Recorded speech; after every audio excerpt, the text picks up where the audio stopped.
Number the Stars, pages 128 to 132, and the Afterword. Chapter 17. All this long time. The war would end. Uncle Henrik had said that, and it was true. The war ended almost 2 long years later. Anne-Marie was 12. Church bells rang all over Copenhagen, early that May evening. The Danish flag was raised everywhere. People stood in the streets and wept as they sang the national anthem of Denmark. Anne-Marie stood on the balcony of the apartment with her parents and sister and watched. Up and down the street and across on the other side, she could see flags and banners in almost every window. She knew that many of those apartments were empty. For nearly 2 years now, neighbors had tended the plants and dusted the furniture and polished the candlesticks for the Jews who had fled. Her mother had done so for the Rosens. "It is what friends do," Mama had said. Now neighbors had entered each unoccupied waiting apartment, opened a window, and hung a symbol of freedom there. This evening Miss Johansson's face was wet with tears. Kirsty, waving a small flag, sang. Her blue eyes were bright. Even Kirsty was growing up. No longer was she a light-hearted chatterbox of a child. Now she was taller, more serious, and very thin. She looked like the pictures of Lise at age 7, in the old album. Peter Nielsen was dead. It was a painful fact to recall on this day, when there was so much joy in Denmark. But Anne-Marie forced herself to think of her red-headed almost brother, and how devastating the day was when they received the news that Peter had been captured and executed by the Germans in the public square Rivingen in Copenhagen.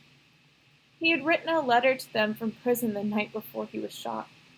It had said simply that he loved them and that he was not afraid, and that he was proud to have done what he could for his country and for the sake of all free people.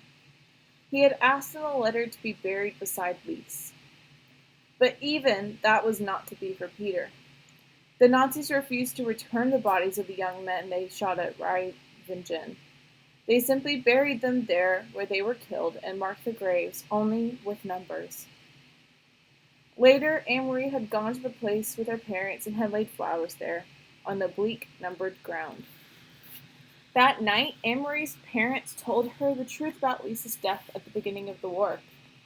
She was part of the resistance too, Papa had explained. Part of the group that fought for our country in whatever ways they could. We didn't know, Mama added. She didn't tell us. Peter told us after she died. "Oh, Papa," Anne-Marie cried. "Mama, they didn't shoot Lise, did they, the way they did Peter in the public square with people watching?" She wanted to know it all, but wasn't certain she could bear the knowledge. But Papa shook his head. She was with Peter and the others in a cellar, where they held secret meetings to make plans. Somehow the Nazis found out, and they raided the place that evening. They all ran different ways trying to escape. Some of them were shot, Mama told her sadly. Peter was shot in the arm. Do you remember that Peter's arm was bandaged and in a sling at Lisa's funeral? He wore a coat over it so that no one would notice, and a hat to hide his red hair. The Nazis were looking for him. Anne-Marie didn't remember. She hadn't noticed. The whole day had been a blur of grief. But what about Lise, she asked. If she wasn't shot, what happened? From the military car, they saw her running and simply ran her down. So it was true what you said that she was hit by a car. It was true, Papa told her. They were all so young, Mama said, shaking her head. She blinked, closed her eyes for a moment, and took a deep, long breath. So very, very young, with so much hope. Now remembering Lise, Anne-Marie looked from the balcony down into the street. She saw that below, amid the music, singing, and sound of the church bells, people were dancing. It brought back another memory, the memory of Lise so long ago, wearing the yellow dress dancing with Peter on the night they had announced their engagement. She turned and went to her bedroom, where the blue trunk still stood in the corner, as it had all these years. Opening it, Anne-Marie saw that yellow dress had begun to fade. It was discolored at the edges, where it had been so long in folds. Carefully she spread open the skirt of the dress and found the place where Ellen's necklace lay hidden in the pocket. The little Star of David still gleamed gold. "Papa," she said, returning to the balcony, where her father was standing with others, watching the rejoicing crowd. She opened her hand and showed him the necklace. "Can you fix this? I've kept it all this long time. It was Ellen's." Her father took it from her and examined the broken clasp. "Yes," he said, "I can fix it. When the Rosens come home, you can give it back to Ellen. Until then," Anne-Marie told him, "I will wear it myself." Afterword. How much of Anne-Marie's story is true? I know I will be asked that. Let me try to tell you here where fact ends and fiction begins.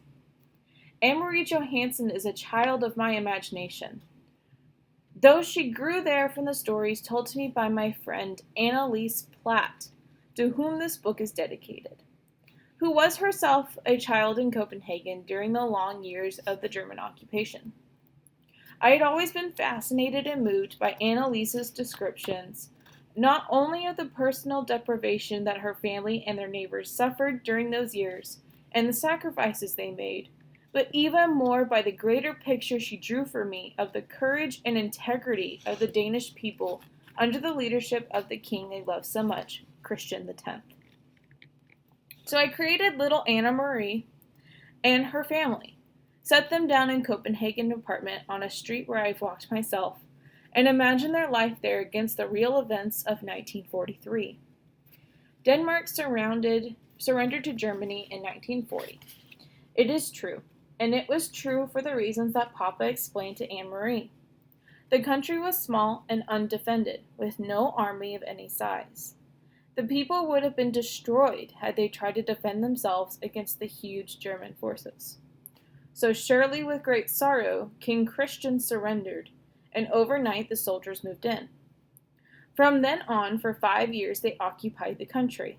Visible on almost every street corner, always armed and spit-shined, they controlled the newspapers, the rail system, the government, schools, and hospitals, and the day-to-day existence of the Danish people. But they never controlled King Christian. It is true that he rode alone on his horse from the palace every morning, unguarded, and greeted his people. And though it seems so charming to be a flight of author's fancy, the story that Papa told Anne-Marie of the soldier who asked the Danish teenager, "Who is that man?" That story is recorded in one of the documents that still remain from that time. It is true, too, that in August 1943, the Danes sank their own entire navy in Copenhagen harbor as the Germans approached to take over the ships for their own use. My friend Annalise remembers it, and many who were children at the time would have been awakened, as little Kirsty was, by the explosions and the fiercely lighted sky as the ships burned.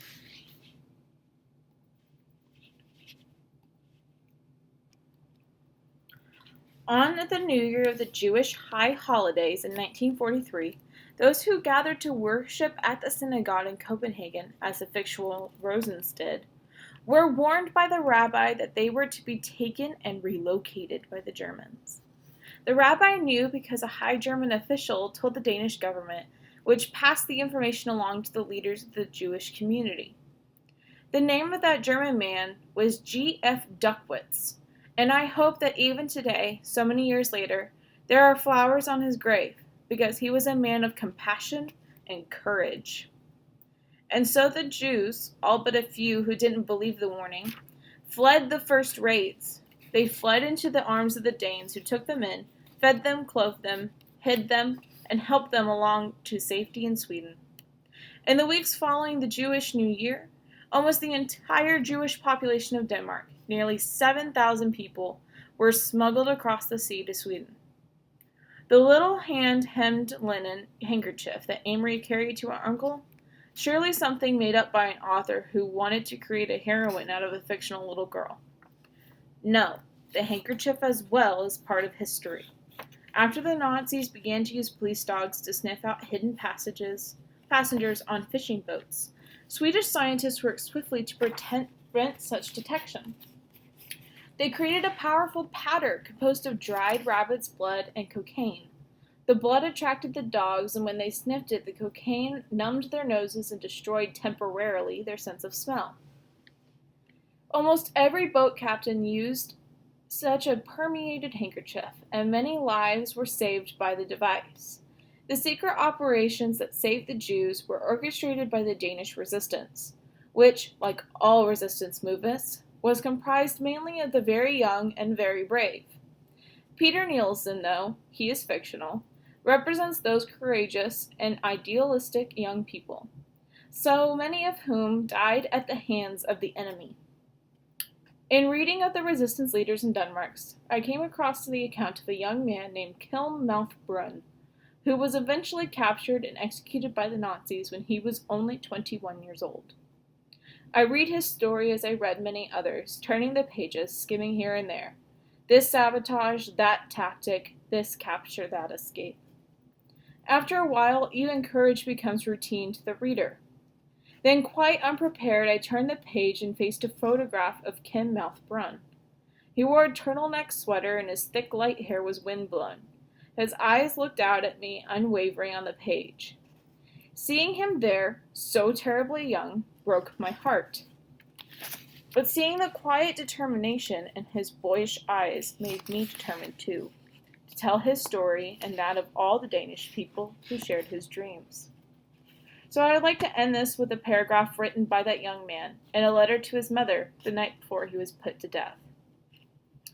And I want you all to remember that you must not dream yourselves back to the times before the war, but the dream for you all, young and old, must be to create an ideal of human decency, and not a narrow-minded, prejudiced one. That is the great gift our country hungers for, something every little peasant boy can look forward to, and with pleasure feel he is a part of, something he can work and fight for. Surely that gift, the gift of a world of human decency, is the one that all countries hunger for still. I hope that this story of Denmark and its people will remind us all that such a world is possible.